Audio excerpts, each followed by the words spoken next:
J.Lo e Ben Affleck batem ponto 4 vezes por semana. A gente vai conversar sobre esse tal de contrato pré-nupcial hoje.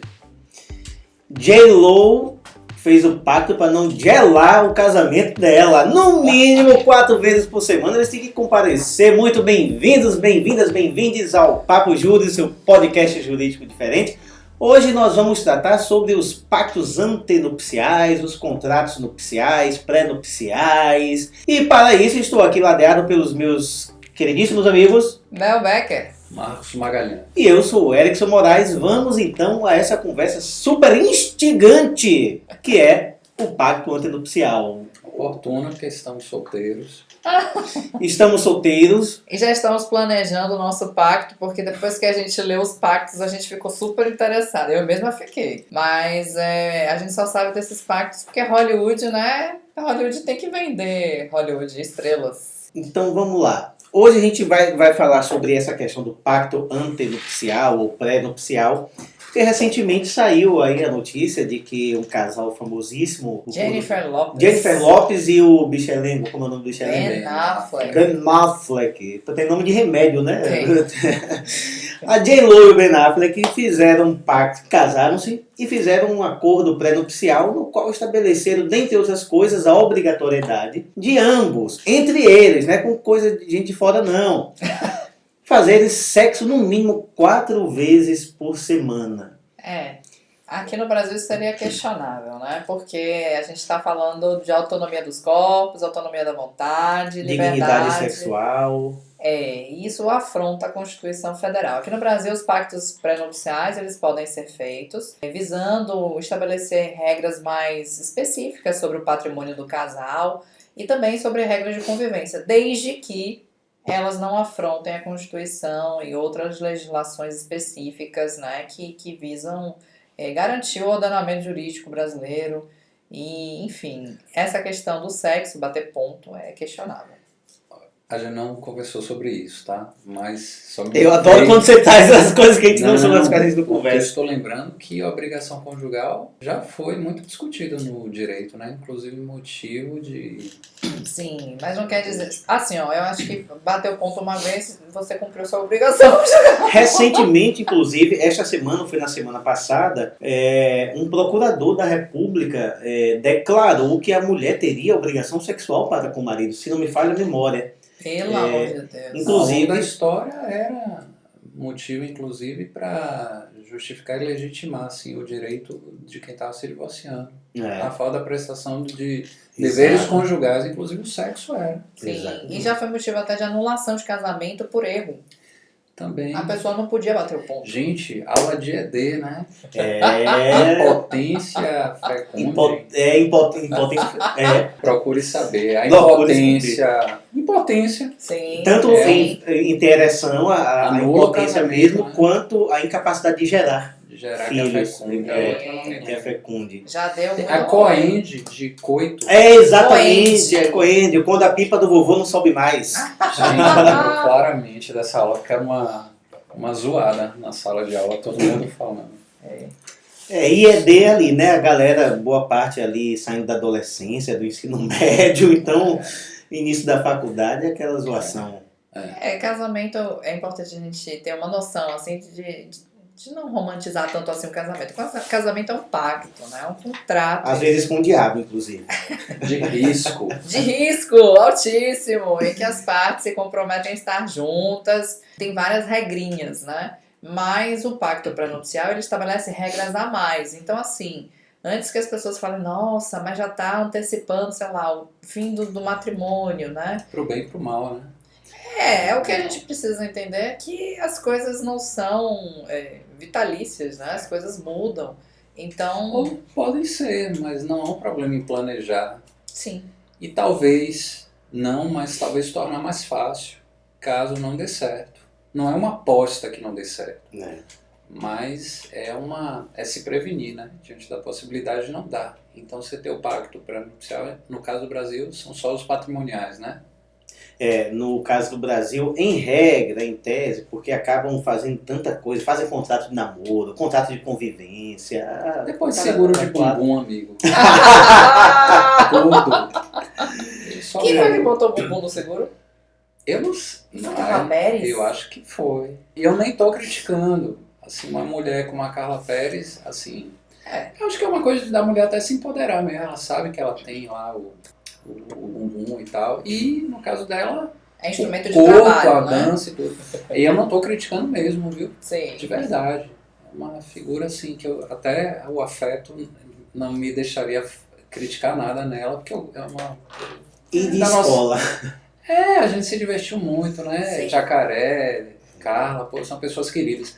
Mas o que eu quero dizer é o seguinte, depois de você ter essa amplitude de colocar como objeto de contrato um bumbum, e não estou falando da Carla, de qualquer pessoa, poxa, você poder definir do ponto de vista patrimonial, né, a coisa, o viu metal, aí é de menos. Tem alguns contratos pré-nupciais de Hollywood que são muito curiosos, né? E aí é importante a gente fazer a seguinte observação, como já fizemos aqui. No Brasil, em regra, historicamente falando, os pactos antinupciais são exclusivamente para questões patrimoniais. O cúmulo do capitalismo, né, do patrimonialismo, você inclusive está preocupado mais com o material do que com a relação afetiva, conjugal, com a aposta na... Enfim, mas tudo bem, é do ser humano, né? E nada contra quem seja capitalista. Eu tenho uma visão tanto quanto mitigada a respeito disso. Então, só para finalizar, arrematar a observação, no Brasil, o pacto antinupcial é exclusivo, em tese, em regra, exclusivamente para questões patrimoniais. Estabelecer o regime de casamento, de patrimônio do casamento, por exemplo. Nós adotamos em nossa lei, como regra geral, o regime da comunhão parcial, ou seja, tudo aquilo que for adquirido, construído na constância do casamento, na constância da relação, é do casal. Presume-se do casal e, em um eventual divórcio, será dividido, será objeto de meação. Partilha. De partilha. Inclusive, as dívidas também feitas em proveito do casal ou da família. Exato. Vão ter que ser partilhadas. Aí tem também o regime da comunhão universal, que é tudo aquilo que o casal tem, mesmo antes do casamento, se comunica, ou seja, passa a ser do casal. Exceto algumas exceções, como, por exemplo, eu recebo uma doação de uma pessoa qualquer e essa doação fala, olha, tem a chamada cláusula de incomunicabilidade aqui nessa doação, ou seja, eu estou doando para você, mas não vai integrar o patrimônio do casal. Algumas heranças também anteriores ao casamento, elas não se comunicam. Mas em tese, em regra, basicamente quase tudo se comunica na comunhão universal de bens. Exato. Então, basicamente, o pacto é para, caso eu adote no meu casamento o regime da comunhão parcial, eu não preciso fazer o pacto, porque já decorre de lei, em regra, ele. Se eu quiser sair do regime da comunhão parcial, obrigatoriamente eu tenho que formalizar o pacto antenupcial. Mas quando eu falo que eu tenho uma visão um pouco mais mitigada a respeito disso... É que eu não sei. Tem mais dois. Mas não é isso. Se eu não quiser a comunhão parcial, sou obrigado a fazer o pacto? É obrigado a fazer um pacto. Você tem que declarar isso no cartório, né? E deixar sabia. Registrado que você está adotando um regime patrimonial diferente do legal. O legal seria o regime da comunhão parcial. modelo, né? Que seria a comunhão parcial. Gente, não sabia. A gente tem ainda a separação total de bens, em que nada se comunica. Ela pode ser obrigatória, decorrente de da idade, né? Está na lei que a partir dos 70 anos, havendo uma pessoa com 70 anos, tem que ser separação obrigatória. Muito estranha, questionável, enfim. Mas acho que fica para um outro debate aí. Outro episódio. 70 hoje em dia não tem senilidade. Hoje em dia as pessoas estão envelhecendo muito bem. Então, assim, 70 anos. A gente tem candidato à presidência com mais de 70, não é isso? E com fé Deus será eleito. Acho 2022, gente, 70 anos. E ainda tem o regime de participação final nos aquestos, em que, durante a união, o casal, cada um administra seu bem livremente, sem precisar pedir a opinião do outro, o aval do outro para vender, para adquirir. No entanto, no final da união, eles vão dividir tudo que eles adquiriram patrimonialmente, exceto as dívidas. E as dívidas, elas ficam cada um por si, né? É um dos regimes mais democráticos, talvez, né? E dos menos utilizados. E dos menos utilizados. Então, existem esses 4 regimes no Brasil e regimes mais restritivos podem ser colocados no pacto também, né? De estabelecer, por exemplo, dentro de uma comunhão, seja ela qual for, que aquele bem específico não vai integrar. Ou então, se o bem adquirido acima de tal valor não vai integrar. Várias questõezinhas podem Ou ser... se eu já sou um empresário, sócio de uma empresa, que no caso de um divórcio eu não vou dar metade das minhas ações para o ex ou a ex-cônjuge. Perfeito. São coisas assim que você pode especificar no pacto, mas aqui a orientação de 3 advogados, procurem um advogado para poder fazer um pacto bem bonitinho, bem estabelecido, bem fixado. Para não fazer um pacto com capeta. Um advogado que entenda, porque eu estou aprendendo.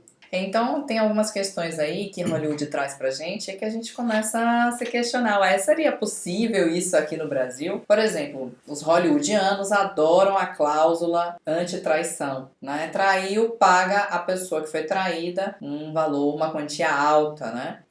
Cláusula de sigilo, segredo sobre as questões internas da união, porque é interessante, né? Faz sentido. São pessoas que estão na mídia. Públicas, né? E aí tem N outras questões aí. O de Ben Affleck e J.Lo foi assim, chamou a atenção da gente, porque é recente, mas, por exemplo, casais como Beyoncé e o Jay-Z têm pacto pré-nupcial, em que ela ganha por tanto tempo vivendo com ele, uma participação nos lucros dele.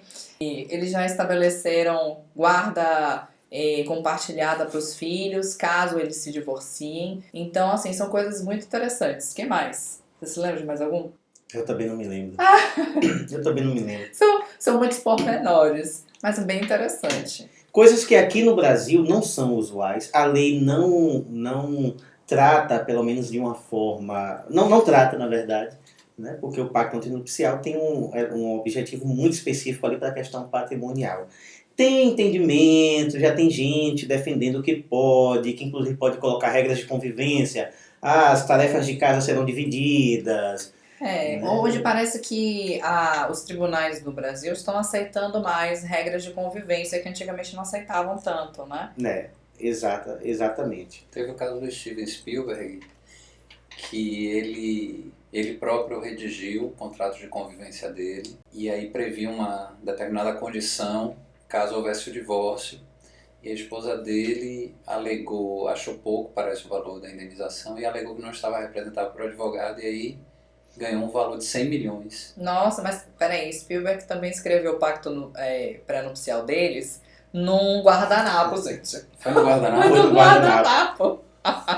Excêntrico, né? Ela ganhou bem mais. Né? O Zuckerberg, eu gostei. Lembrei aqui do Zuckerberg. Foi o que eu mais gostei. Uma vez por semana, o casal vai estar junto, vai fazer um encontro romântico de estar junto, de pelo menos 100 minutos presencial, tete a tete, para poder conversar e tudo mais. Muito provavelmente porque é aquele casal que um tá lá, outro tá cá, né? Isso acaba com a relação. Fora do Facebook. Fora do Facebook. Vamos se encontrar fora do Facebook. Que é muito importante. Ele já sabe que no Facebook, se for para se encontrar sempre, a relação não vai, né? Você pode fazer o acordo também, por exemplo, quem sai de um casamento e vai para o outro, quiser reservar uma determinada parte, garantir, né, que uma determinada parte dos seus bens vai ser para os filhos do casamento anterior, não é isso? Sim. Acho que é alguma coisa relacionada à herança também, né? A herança é uma coisa que tem que tomar cuidado, porque, por exemplo, no pacto antinupcial,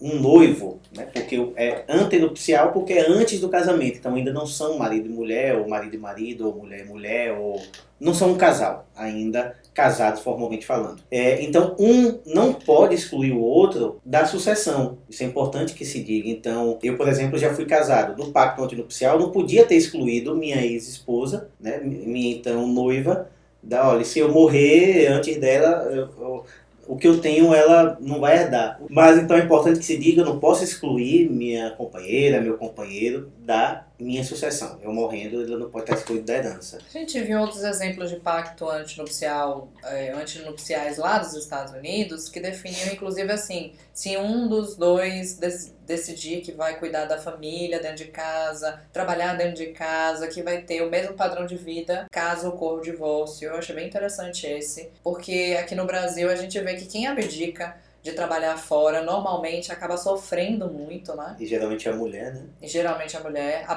perda patrimonial do estilo de vida, do padrão de vida da mulher acaba reduzindo, e aí tem impacto já para poder garantir que caso ocorra o término, que o padrão dela, padrão de vida seja garantido. Achei bem interessante. Bem interessante. Agora, óbvio que existem casais que o homem opta também por, né, abdicar de trabalhar fora. E é bem interessante isso, porque coloca o casal em pé de igualdade. Quem trabalha dentro de casa e quem trabalha fora de casa. Tem uma liberdade muito maior, então. E como o Brasil adora, Brazil loves to imitate. Imitate, vai ter um monte de gente imitate aí. E vai ter um monte de pacto antinupcial anulado, hein? Pois é. Tem que tomar cuidado. Eu acho que a gente vai ampliar já já, porque essa onda norte-americana.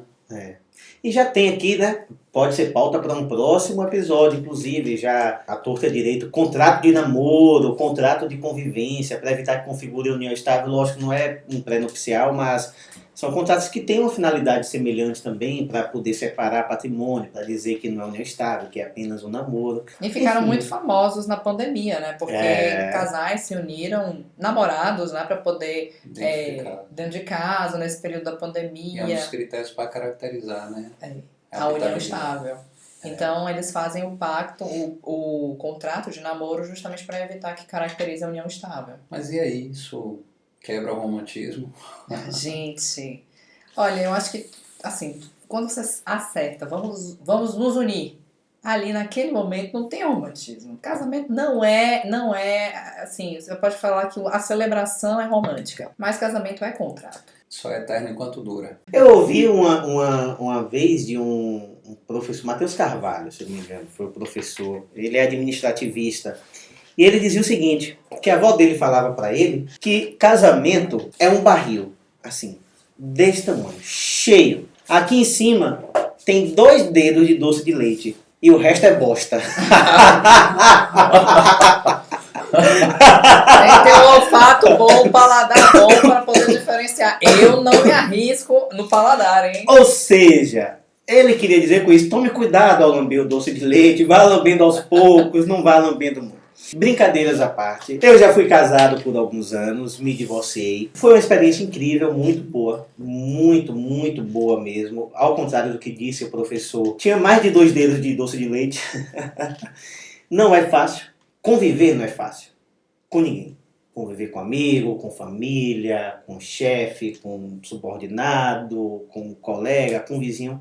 Definitivamente não é fácil. E quanto mais íntima a relação, mais difícil. Porque as máscaras caem, porque eu estou no dia a dia, porque eu estou no momento de estresse com minha companheira está comigo no momento de estresse dela. Não estamos juntos apenas naqueles momentos bonitos, floridos, gostosos, né? E isso faz com que os atritos surjam. E eu não acho que retire o romantismo. Relacionamento, qualquer que seja, sobretudo amoroso, é isso, é pacto.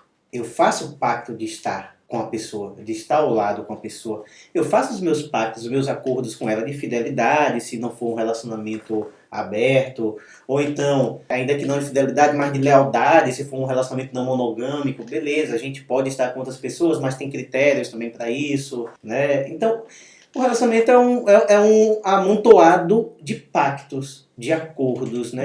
Diário, inclusive. Meu filho para os signos de terra, porque para os de água. Eu sou de terra. Eu sou de ar, gente, não posso falar nada. Eu falo do ponto de vista de um taurino, então... Mas como eu sou familiarista, eu falo assim com toda certeza. É um pacto, e pacto é saber ceder em determinados momentos e saber pôr, né, enfim, para poder adquirir, conseguir conviver de uma forma muito saudável. É ceder daqui e ganhar de lá. É ceder daqui e ganhar de lá. Definitivamente só o amor não basta. É essencial, é muito bom, é primordial, mas só o amor não basta. Tem que haver acertos, acordos, critérios, transparência, definições e, além de tudo, entendimento, empatia. É fácil? É difícil pra... Mas é o caminho que a gente tem que apontar, né? A gente não pode apontar o caminho da guerra, que é o mais fácil. É o caminho da paz. Não sei dizer qual é o caminho da guerra, qual é o caminho da paz numa relação. Eu acho que ele só deixar mais um pouquinho de racionalidade, assim, né? De razão, num espaço que é marcado pela emoção, né? Então acho que nesse aspecto ele ajuda. Acho que tem gente que não sabe lidar com razão no campo da emoção. E aí E pode vice-versa, né? pode estar achando que é pactuar, acaba sendo Atraindo. uma sementinha do mal, uma desconfiança, que é uma grande bobagem, né? Conversa. Vamos conversar, né, povo? Dialogar. Mas que acima bom de que tudo. ninguém aqui disse que o pacto nupcial é uma segurança jurídica para o casamento, pelo amor de Deus, né? Mas não é não? Talvez seja. Segurança é um estado de espírito, então por aí você já tira que as coisas não são seguras. Tá só na sua cabeça. Às vezes tem um pouco mais na cabeça, inclusive. E aí o pacto pode ajudar. Gostou desse vídeo? Gostou desse episódio? Clica aqui no curtir, ativa o sininho, segue a gente no YouTube, segue a gente no Instagram e no Spotify também. @PapoJurisCast. E, não, esse não manda pra tia não, né? Manda pra tia, Que tia. tá pensando em se casar. Porque as tias estão se casando, gente, que bonitinho. Quanto mais gente se casa, mais cliente eu tenho depois pra divorciar. Glória a Deus. Manda pra prima, pro primo, pra todo mundo. E aí? Este foi mais um Papo Jurídico, seu podcast jurídico diferente. Pronto, e assim, de uma forma diferente, encerramos este episódio. Tchutchupá! Tchau. Tchau! Tchau. Beijo no corações apaixonados de vocês.